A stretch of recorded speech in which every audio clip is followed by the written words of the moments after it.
Bu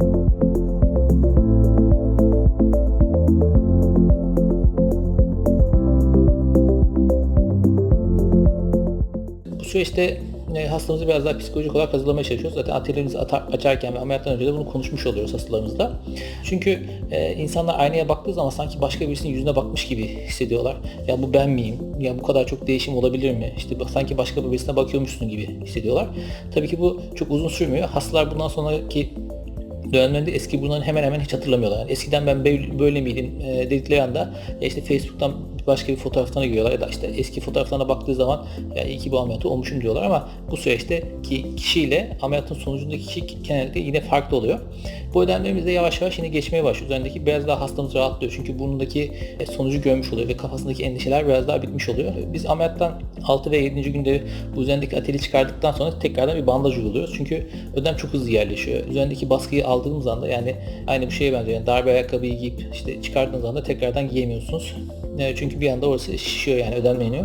Aynı buna benziyor. O yüzden tekrardan bandaj ediyoruz ki hastamıza bunu 3 gün çıkarmayın. Çıkarsanız da tekrardan yüzünüz daha şişmiş gibi gözükebilir. 3. gün bunu hasta evde kendi banyoda çıkarmasını istiyoruz.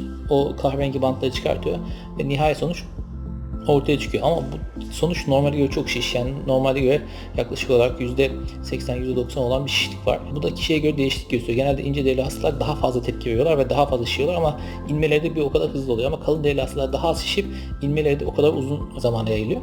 O yüzden bu süreci birazcık daha hastalarımızla karşılıklı konuşarak anlatmaya çalışıyoruz ve devamlı onlarla WhatsApp üzerinden hep hastalarımız endişeleniyor. Acaba bu şişler ne zaman inecek, ne zaman geçecek diye. Yaklaşık olarak biz burada ödemi iki türlü sınıflıyoruz. Yani üzerindeki şişliği bir akut dönem bir de kronik dönem.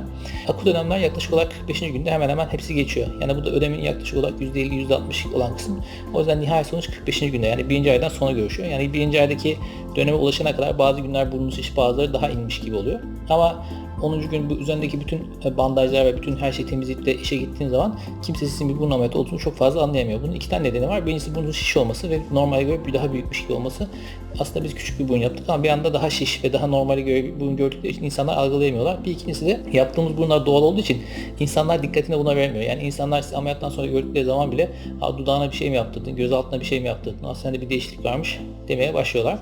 Bu ödemler gittiği zaman hastalarımız biraz daha mutlu olmaya başlıyor. Bu yaklaşık olarak 2. haftadan sonra oluyor.